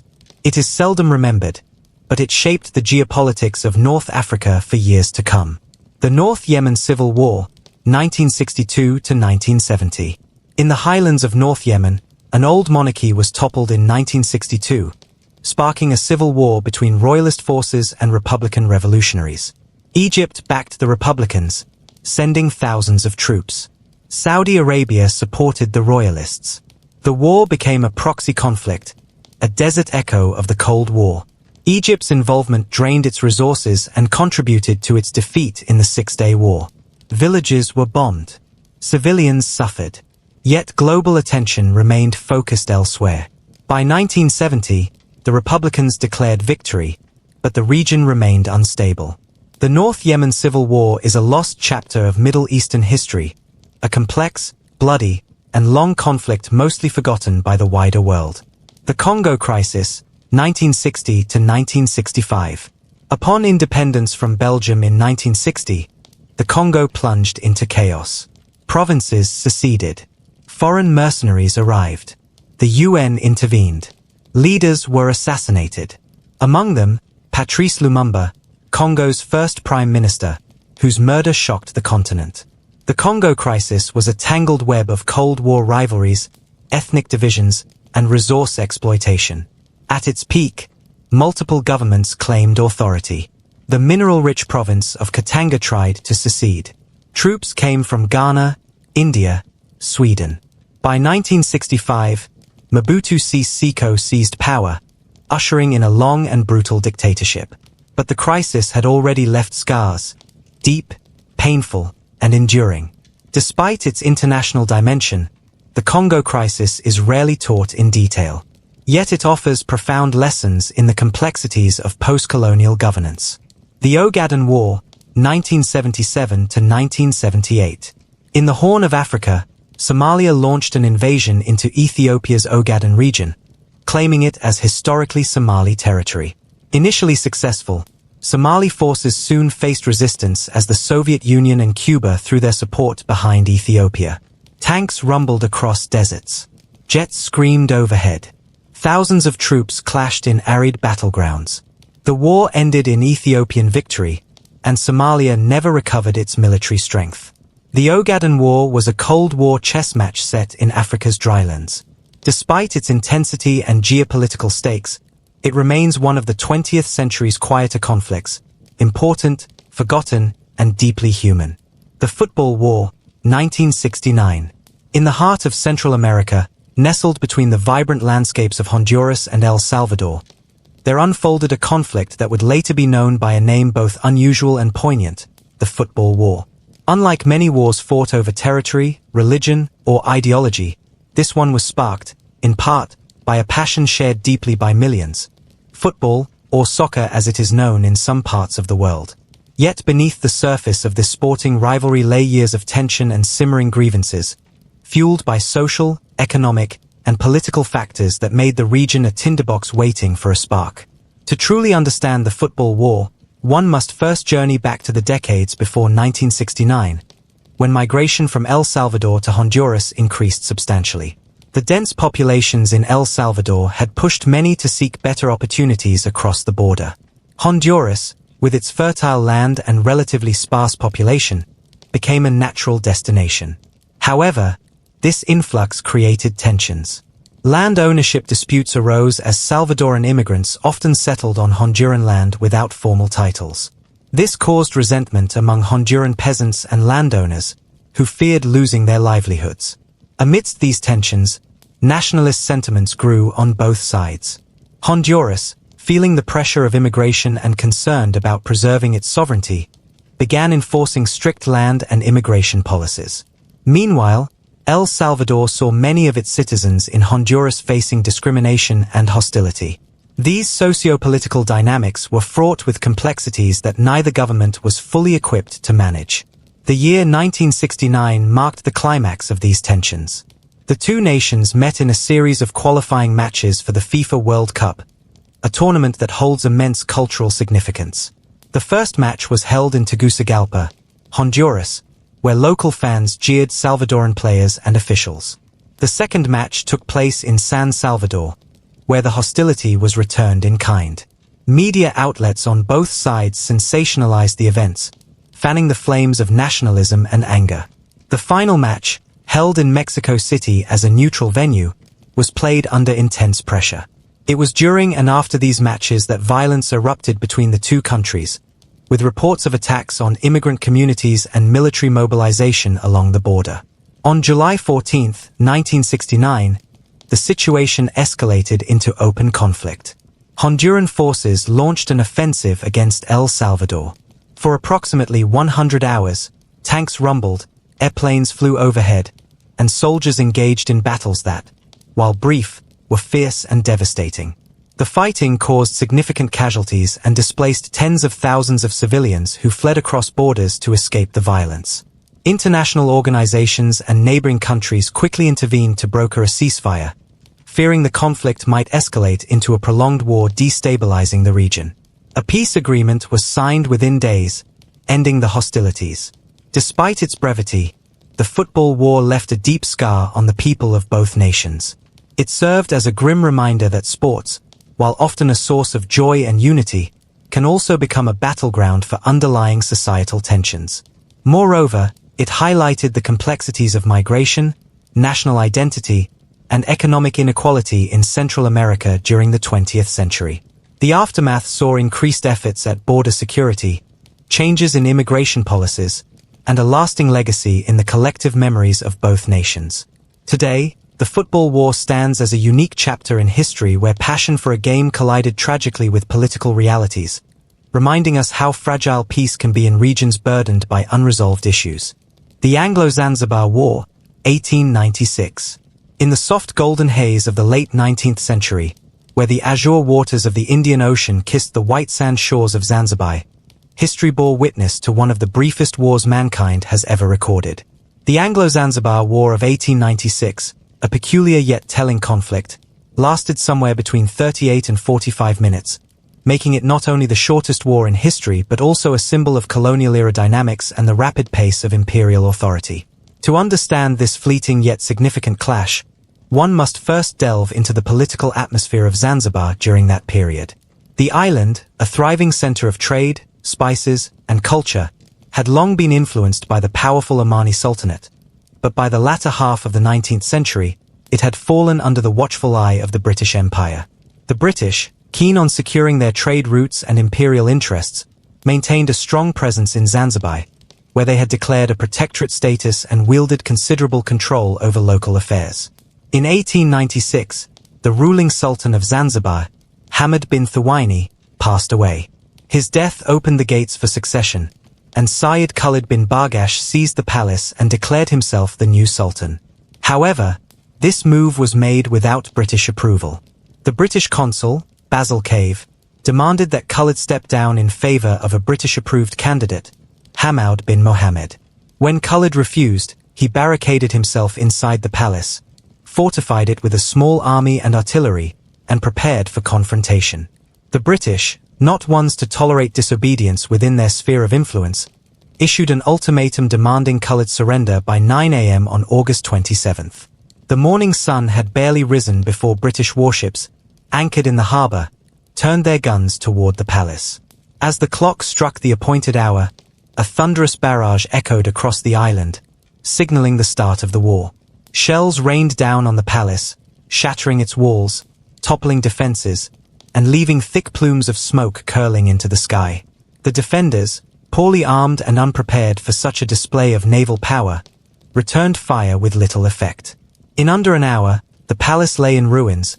Over 500 men had been killed or wounded, and Khalid had fled to the German consulate seeking asylum. The Union Jack was raised over Zanzibar, and the British-installed Sultan took the throne without further resistance. The war, if it can be called one, was over almost as quickly as it had begun.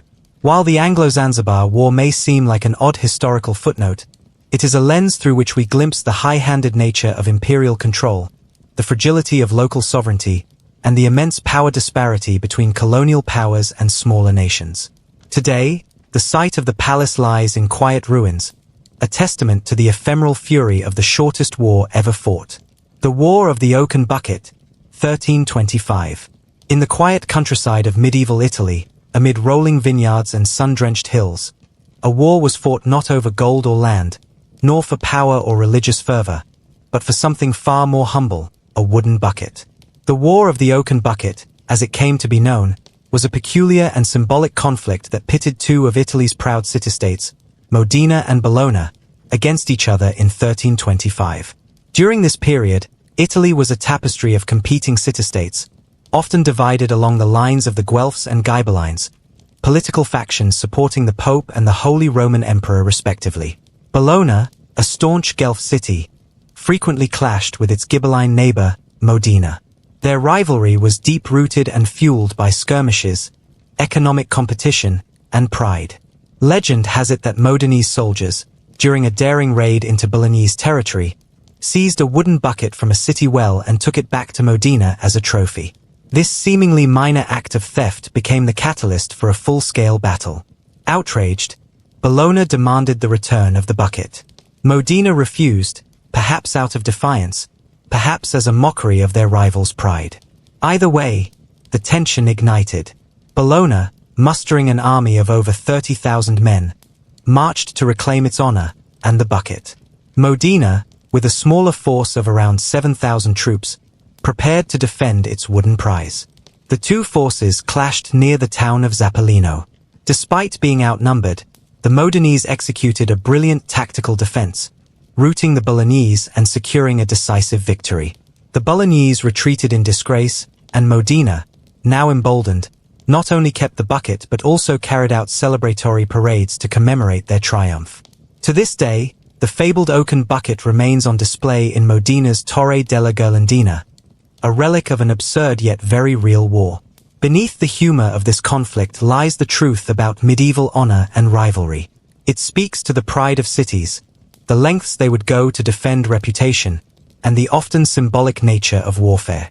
The War of the Oaken Bucket remains a curious reminder that sometimes, even the smallest of things can stir great storms in human history. The Aroostook War, 1838 to 1839. In the frosty forests of northeastern North America, along the uncertain border between the United States and British Canada, unfolded a conflict that bore the name of war but was devoid of battle. Known as the Aroostook War, This confrontation from 1838 to 1839 is unique in its bloodlessness, defined more by diplomatic confusion and militia bluster than by cannon fire or cavalry charges. The roots of this conflict stretch back to the Treaty of Paris in 1783, which ended the American Revolutionary War but left ambiguities regarding the boundary between Maine and New Brunswick. As settlers moved into the disputed territory, especially the rich timberlands of the Aroostook River Valley, tensions rose between American loggers and British-backed lumbermen. By the late 1830s, both sides began sending armed patrols into the region. American militia units clashed with Canadian lumberjacks over logging rights. Arrests were made. Tempers flared. Reports of invasions were sent back to both governments, which responded by deploying more troops and preparing for what seemed to be an inevitable war. Yet, despite the build-up, no actual battles took place. The two nations postured, their forces stared across snowy forests, but cooler heads prevailed. Diplomats eventually stepped in, and after months of negotiation, the Webster-Ashburton Treaty of 1842 resolved the boundary dispute, dividing the territory and preserving the peace.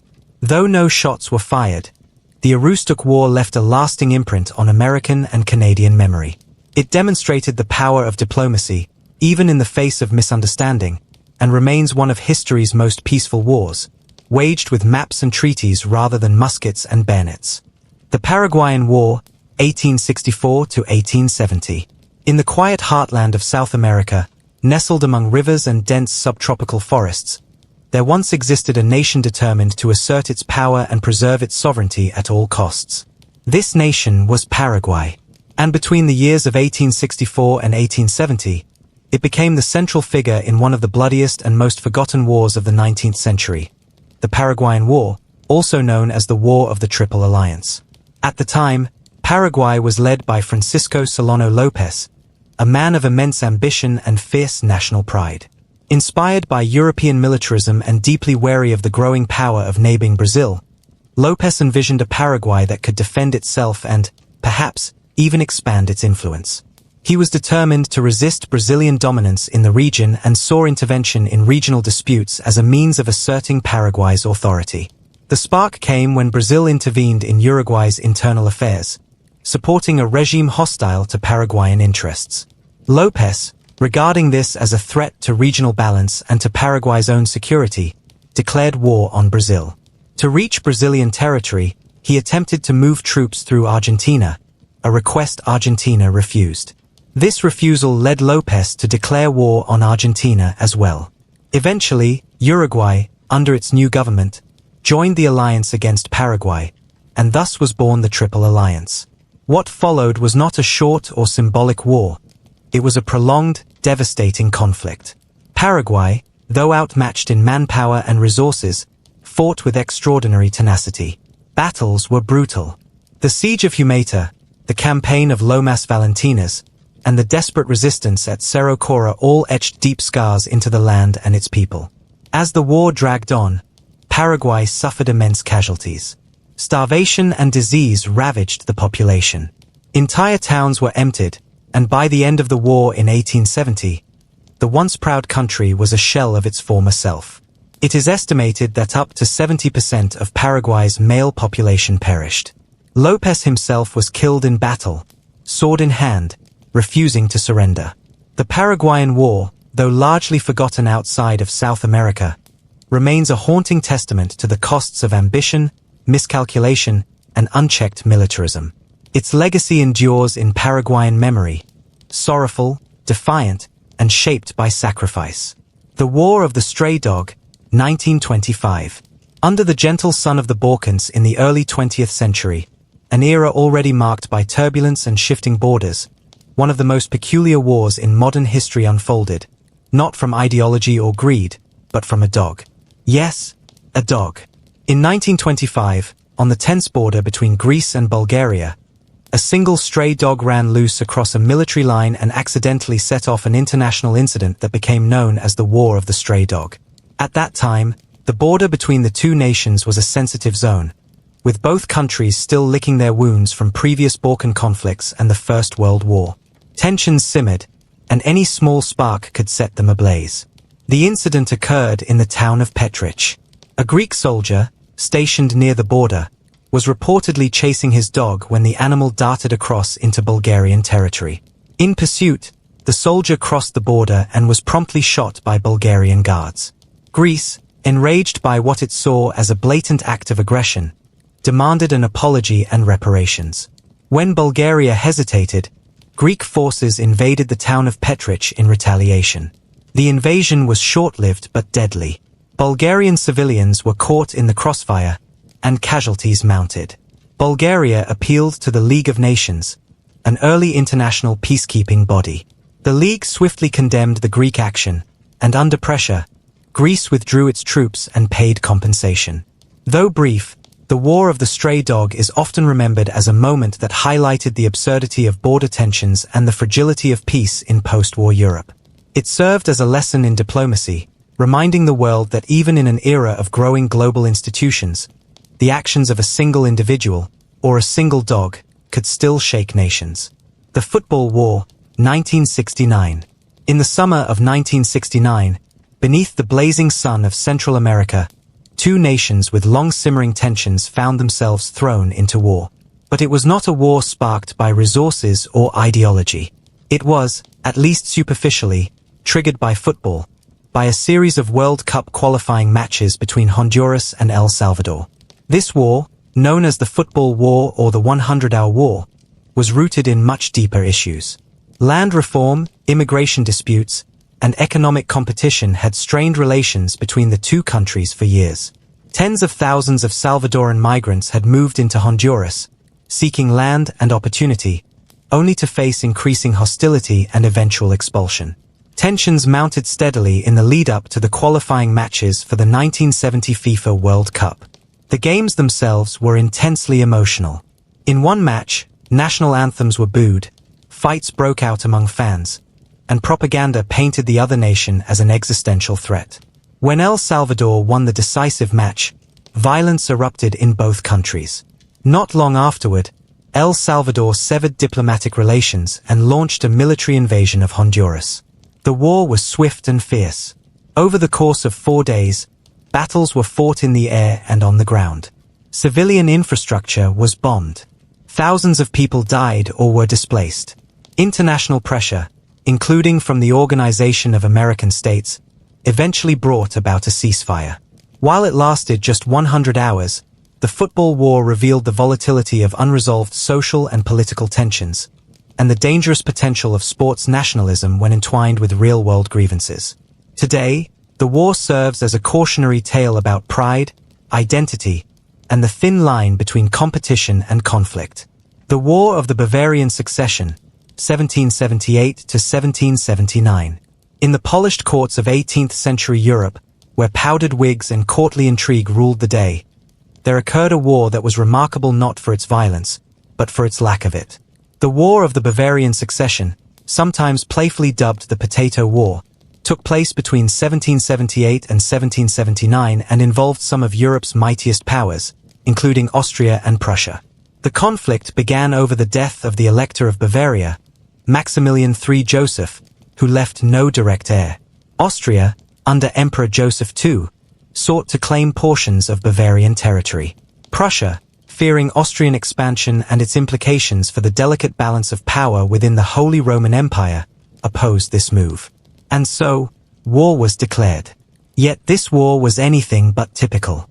Instead of major battles and sweeping campaigns, the armies spent most of their time maneuvering cautiously, avoiding large engagements, and raiding supply lines. Soldiers stole food, requisitioned livestock, and dug in for prolonged standoffs. Skirmishes occurred, but more soldiers died from disease and starvation than from combat. Why was it called the Potato War? Because, as the story goes, both sides spent much of their time foraging for potatoes and other supplies in the countryside, disrupting the local peasantry far more than each other. Eventually, with little to show for the conflict and mounting pressure from other European powers, a peace was negotiated at the Congress of Teschen. Borders were largely restored, and territorial ambitions were scaled back. The War of the Bavarian Succession stands as a curiously quiet episode in Europe's otherwise violent 18th century, a war more about position and pride than bloodshed. It reminds us that not all conflicts are waged with fire and steel. Some are waged with maps, meals, and a great deal of patience. The Silesian Uprisings, 1919 to 1921. In the aftermath of the First World War, as Europe redrew its boundaries and empires crumbled, the region of Upper Silesia, a culturally mixed area inhabited by both Germans and Poles, became the scene of a lesser-known but significant struggle for identity and sovereignty. These were the Silesian Uprisings, a series of three armed conflicts fought between 1919 and 1921. The Treaty of Versailles, seeking to create a more balanced Europe, left many regions in uncertainty. In Upper Silesia, a plebiscite was planned to determine whether the region would join the newly re-established Polish state or remain part of Germany. But the passions and grievances on both sides ran deep. The first uprising in 1919 was sparked by poor working conditions and ethnic tensions. Polish workers clashed with German militias. The second uprising, in 1920, was better organized, driven by fears of German oppression and sabotage of the plebiscite process. By the time of the third and largest uprising in 1921, the conflict had turned into full-scale guerrilla warfare. Trenches were dug, towns changed hands, and thousands of men fought for control over villages and coal mines. Eventually, the League of Nations intervened, and the region was divided. The eastern part of Upper Silesia was granted to Poland, while the western portion remained with Germany. Though overshadowed by larger wars, the Silesian Uprisings are a poignant chapter in the story of national self-determination. They reflect the complexities of mixed ethnic regions and the deep yearning of people to belong to a nation, a culture, and a future of their choosing. The Dagestan Uprising, 1920 to 1921. High in the misty, rugged Caucasus Mountains, far from the attention of the Western world, a fierce and largely forgotten struggle unfolded in the early years of the Soviet Union.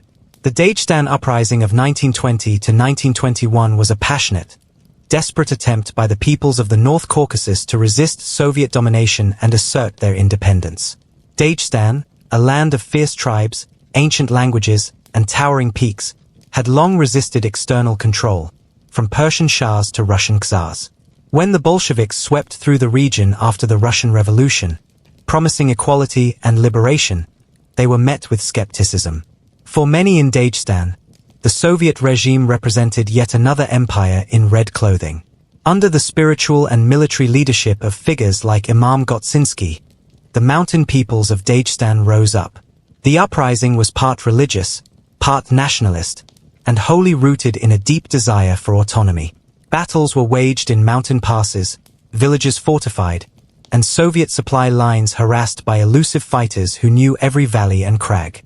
The Red Army, stretched thin by civil war and internal dissent, struggled to quell the resistance. For nearly a year, the uprising flared across Dagestan and into neighboring Chechnya. Ultimately, the Soviets, through overwhelming numbers and harsh reprisals, brought the rebellion to an end. Though crushed, the Dagestan uprising planted seeds of defiance that would continue to bloom in the Caucasus for decades to come. It remains a powerful memory for the peoples of the region, a testament to their enduring spirit and the quiet, often overlooked wars waged far from history's main stage. The Anglo War, 1901 to 1902. In the dense and humid forests of southeastern Nigeria, where the thick foliage muffled even the whispers of birds, there once thrived a powerful religious and economic confederacy known as the Aro Confederacy. Its influence extended across much of southeastern Nigeria through a combination of commerce, traditional authority, and the spiritual prestige of the Ibini Akpabi oracle. But as the 20th century began, the British Empire had set its sights on full colonial control of the Niger region, and the Aro Confederacy stood in their way. The Aro people had wielded soft power through networks of trade, religion, and judicial authority, particularly through the mystical oracle housed at Aroostook, which resolved disputes and maintained spiritual oversight across vast areas. Their influence extended into the lucrative slave trade, palm oil commerce, and cultural rights. To the British, who were consolidating colonial rule under the framework of the Southern Nigeria Protectorate, the Aro Confederacy represented both a threat to their authority and a symbol of resistance. Tensions escalated quickly. The British accused the Aro of obstructing trade, practicing human sacrifice, and inciting rebellion against colonial rule. In response, they launched a full-scale military expedition known as the Aro Expedition of 1901. Thousands of British-led troops, including colonial forces from across West Africa, advanced into the forested strongholds of Aroostook. What followed was a brutal and one-sided campaign. British forces, equipped with modern rifles, artillery, and logistical supply chains, swept through Aro settlements, burning shrines, dismantling religious centers, and capturing or killing resistors. The oracle itself was desecrated, and the spiritual heart of the Aro shattered. By early 1902, the Aro Confederacy had collapsed, its leaders either dead, exiled, or imprisoned. The British declared victory and quickly integrated the region into their colonial administration. Yet in the quiet groves of southeastern Nigeria, the memory of the Aro people's resistance lingers, subdued but not forgotten, whispered through generations as a reminder of a time when gods and traders stood against empires. The Asa War, 1873 to 1904. Far to the east, on the northern tip of Sumatra in present-day Indonesia, lies the region of Asa, a land of mountain valleys, strong religious tradition, and a deep history of resistance. In the late 19th century, it became the setting for one of the longest and most tenacious anti-colonial wars ever fought against European imperial powers. This was the Asa War, a conflict between the Sultanate of Asa and the Kingdom of the Netherlands that would drag on for over 3 decades. The roots of the conflict lay in the changing tides of colonial ambition. The Dutch had already established a powerful foothold in the East Indies, and Asa, though officially independent, was viewed as a strategic territory, rich in pepper, commanding a key maritime position along the Strait of Malacca. When a treaty between the United States and Asa raised concerns of foreign interference, the Dutch used it as a pretext for invasion. In 1873, Dutch forces landed and attempted to seize the capital, Banda Asa. But the resistance was fierce. The Archinese fought with courage and tactical savvy, using guerrilla tactics, intimate knowledge of the jungle, and strong religious cohesion to hold back the Dutch advance. Sultans came and went, generals died, but the struggle continued. The Dutch would escalate their efforts year after year, introducing scorched earth campaigns, deploying new troops from across the empire, and building fortified outposts. Yet the Archinese resistance endured, rooted not only in nationalism but in a belief that defending their land was a sacred duty. By the early 1900s, the Dutch had subdued much of Asa through a combination of military might and co-optation of local elites. The last major campaigns ended around 1904, but pockets of resistance remained active for years. Even into the 1940s, Asa remained restive, eventually playing a significant role in Indonesia's broader independence movement.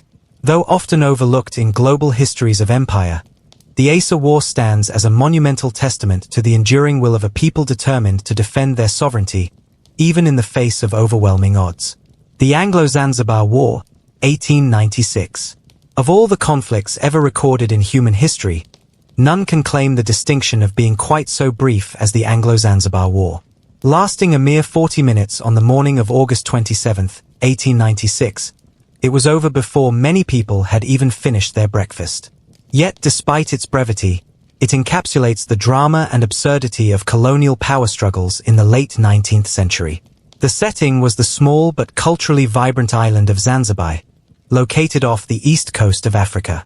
Long a center of trade, especially in spices, ivory, and slaves, Zanzibar had fallen under British influence by the late 1800s. Though technically a protectorate, its rulers still held some autonomy, at least in name. When the pro-British Sultan Hamad bin Thuwaini died suddenly, under suspicious circumstances, his successor, Sultan Khalid bin Bargash, took power without British approval. The British, concerned about the potential for anti-colonial sentiment and loss of influence, issued an ultimatum: step down or face war. Sultan Khalid refused. At exactly 9:02 a.m., British warships in the harbour opened fire on the palace. In less than half an hour, the Sultan's forces were overwhelmed. The palace was shelled, set ablaze, and collapsed. Over 500 defenders were killed or wounded. By 9:40 a.m., the guns fell silent, and the shortest war in recorded history had come to an end. Sultan Khalid escaped into the German consulate and was later smuggled out of the country. The British installed a new sultan, one more amenable to their interests, and peace returned to Zanzibar, though under an even tighter colonial grip. The Anglo-Zanzibar War, brief as it was, remains a historical curiosity, a moment when diplomacy failed so spectacularly and so swiftly that war passed like a summer storm. The conquest of the desert, 1870s, 1884. Across the wide open pampas and arid plains of Patagonia, the 19th century brought not only settlers and ranchers, but also armies. Argentina, expanding rapidly under the banner of modernization and national unification, turned its gaze toward the sparsely populated south, a land long inhabited by indigenous peoples who had their own systems, beliefs, and relationship with the land. The conquest of the desert was not a war in the conventional sense, with set battles and clear declarations. Instead, it was a military campaign of expansion, conducted over many years, to bring the indigenous Mapuche, Tehuelche, and other tribes under Argentine control. Framed as a necessary step for civilization and progress, the campaign was led by General Julio Argentino Roca, whose name would later become synonymous with both military triumph and cultural erasure. The campaign saw the systematic displacement, imprisonment, and killing of thousands of native peoples. Villages were razed, children taken, and traditional ways of life dismantled. Land once roamed freely was fenced, measured, and sold to European immigrants. Forests were cleared. Rivers were renamed. While often celebrated in earlier Argentine histories as a heroic act of nation-building, modern scholars increasingly recognize the conquest of the desert for what it truly was: a form of ethnocide, a forced transformation of a land through the silencing of its original inhabitants. The legacy of the conquest lives on not only in the land deeds of southern Argentina, but also in the deep intergenerational trauma of indigenous communities, still struggling to reclaim their voice, their identity, and their rightful place in the story of a nation built on their ancestral lands. The War of the Pacific, 1879 to 1884, stretching along the parched coasts of South America, bordered by the shimmering Pacific Ocean and the arid Atacama Desert, a bitter and largely forgotten war unfolded between three nations, Chile, Bolivia, and Peru. It was a war of saltpeter and sea, of shifting alliances and changing maps. This was the War of the Pacific. The conflict began over control of the desert's mineral riches. In particular, the vast nitrate deposits in the Atacama Desert were becoming a key economic prize in an age when nitrate was essential for fertilizer and explosives. Bolivia, which then held coastal territory in what is today northern Chile, imposed a tax on a Chilean company operating in its territory. Chile protested, and tensions escalated. In 1879, Chile occupied the Bolivian port of Antofagasta. Bolivia declared war, and Peru, tied by a secret mutual defense treaty, joined the conflict. What followed was a prolonged campaign across deserts, mountains, and coastlines. The Chilean Navy gained early control of the seas, allowing Chile to move troops and supplies efficiently. Battles such as Iquique, Arica, and Tacna unfolded under blazing suns and salty winds. Chilean forces proved increasingly effective, capturing large swaths of Bolivian and Peruvian territory. By the war's end in 1884, Chile had emerged victorious, annexing Bolivia's entire coastline and parts of southern Peru. Bolivia became a landlocked country, a condition that still affects its politics and national psyche to this day. Peru was left weakened, its economy in disarray. Though barely remembered outside the region, the War of the Pacific reshaped South America's geography and balance of power. In Chile, it became a source of national pride. In Bolivia and Peru, a wound slow to heal. And in the dusty ghost towns of the Atacama, the silent bones of nitrate miners and soldiers still bear witness to a war fought not for glory, but for salt. The War of the Golden Stool, 1900. Deep in the forests of what is today Ghana, beneath the rustling canopies and winding river paths, a kingdom once stood proud and sovereign, the Ashanti Empire. For centuries, the Ashanti had thrived, guided by tradition, wealth in gold, and a sacred symbol of unity known as the Golden Stool. This stool was no mere object. It embodied the very soul of the Ashanti nation. To sit upon it was to claim divine right, and to touch it was sacrilege. In the year 1900, as British colonial forces sought to consolidate control over the region, they issued a demand that would echo with outrage through the halls of Kumasi. The British governor, Sir Frederick Hodgson, demanded the golden stool be brought to him so that he might sit upon it and assert his supremacy. The Ashanti were stunned. Their silence in the face of this insult was not passivity. It was the stillness before the storm. Led by the indomitable Queen Mother, Yera Santwe, the Ashanti mounted one of the most spirited resistances in West African history. Yera Santwe, clad in the royal cloth, her voice unwavering, rallied the chiefs and warriors. "If the men will not fight, then the women will," she declared. And so they did. The war was fierce. British forces, caught unprepared by the determination of the Ashanti fighters, found themselves besieged in their fort at Kumasi for weeks. Supplies dwindled. Conditions worsened. Reinforcements were eventually brought in, and the siege lifted, but the spirit of Ashanti resistance had left its mark. Though the British eventually exiled Yera Santwe and dismantled the Ashanti political structure, they never laid hands on the golden stool. It had been hidden, protected, revered. Even in defeat, the Ashanti had preserved their sacred core. And so, in whispered stories and royal lineages, the War of the Golden Stool lives on, not just as a war over territory, but as a war for identity and spiritual sovereignty. The First Italo-Ethiopian War, 1895 to 1896. In the highlands of East Africa, under skies that shift from sunlit blue to stormy grey, a kingdom stood uncolonized and proud. Ethiopia, ancient, independent, and deeply rooted in Orthodox Christian tradition, was one of the few African nations never to fall under European rule. But in the late 19th century, Italy, eager to join the ranks of imperial powers, sought to change that. The Italians had established a foothold in Eritrea and now looked southward to expand into Ethiopian territory. They presented a treaty, one that had been misleadingly translated. In the Italian version, Emperor Menelik II was made to appear as a subordinate to the King of Italy. In the Amharic version, it was merely an agreement of friendship. When the truth came to light, Menelik rejected the Italian claims and mobilized his forces. What followed was a remarkable campaign of unity. Ethiopia, a land of diverse ethnic groups and regions, rallied under Menelik's banner. Peasants and nobles alike took up arms. Priests blessed their spears. Women carried water and food across difficult terrain. It was a national movement, fueled not by ambition, but by the defense of sovereignty. The climactic battle took place at Adwa, in March of 1896. Tens of thousands of Ethiopian troops faced the Italian army, which was smaller and struggling with supply issues. In the valleys and hills near Adwa, the Ethiopian forces launched a coordinated assault. The Italians, outmaneuvered and overwhelmed, suffered a crushing defeat. Over 4,000 Italian soldiers were killed. Thousands more were captured.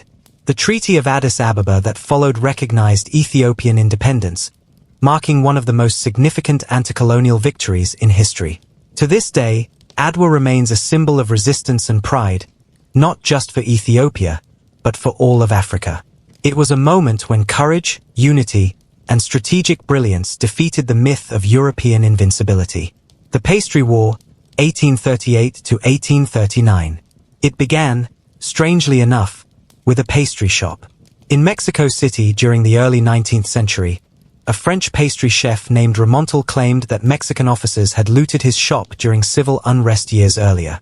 When the Mexican government failed to offer compensation, France demanded payment, not just for the pastry chef, but for various French citizens with similar grievances. Mexico declined. France responded by sending warships. The result was the Pastry War, a curious and little-remembered conflict between France and Mexico. French forces blockaded Mexican ports and bombarded the fortress of San Juan de Ulua. Mexican resistance was valiant, if poorly organized. Among the defenders was a young general named Antonio López de Santa Anna. Yes, the same man who would later lead Mexican forces in the Texas War of Independence and become president multiple times.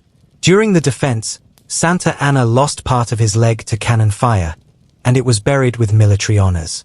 He would later use the injury as a symbol of patriotic sacrifice in his return to power. Eventually, the British mediated the dispute. Mexico agreed to pay a small indemnity, and the French withdrew. But the war left a lasting impression, not because of its scale, but because of its absurdity. A war sparked by a pastry shop, fueled by imperial pride, and ending in partial compensation, became a symbol of the fragile egos and tangled diplomacy of the 19th century. The War of the Emboabas, 1707 to 1709. In the interior of colonial Brazil, amidst the rolling hills and mineral-rich mountains of Minas Gerais, a war erupted between settlers. It was not a war between nations, nor an uprising of indigenous peoples, but a conflict among colonists themselves, Portuguese against Portuguese. Known as the War of the Emboabas, it was a battle for gold, power, and control.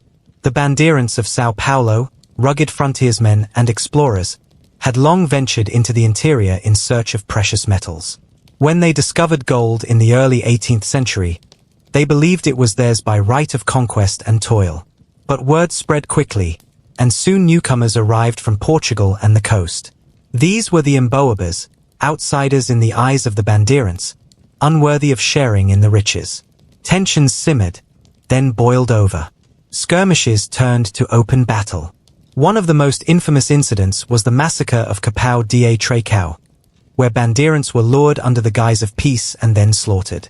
The conflict escalated until the Portuguese crown intervened. Ultimately, the Emboabas prevailed.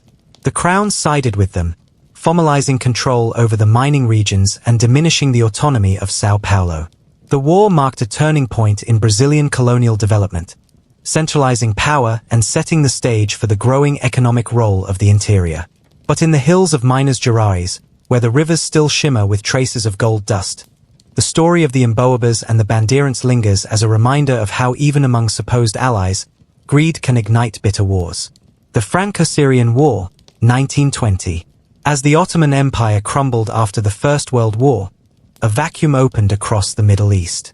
Amid this chaos, the people of Syria declared their independence and crowned a king, Faceless, a Hashemite leader who had fought alongside the British in the Arab Revolt.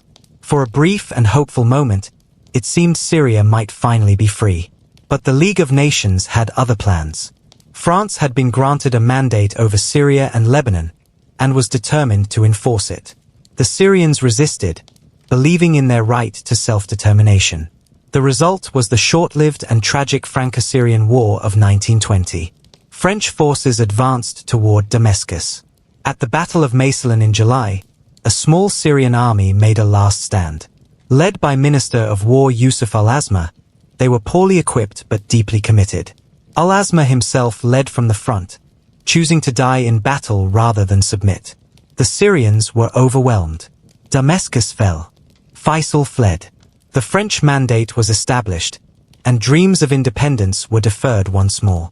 Yet the spirit of resistance endured.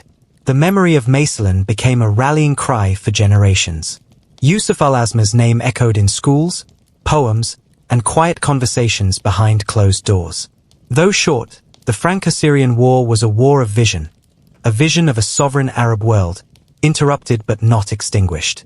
And thus, the soft pages of time close upon these forgotten wars, each one a small ripple in the vast sea of human history, overlooked but not without meaning. As the dust of centuries settles and the moon drifts higher into the night sky, we remember that even the quietest conflicts whisper truths about courage, resistance, and the ever-turning wheel of fate. Sleep now, with the steady murmur of these distant echoes surrounding you. The end.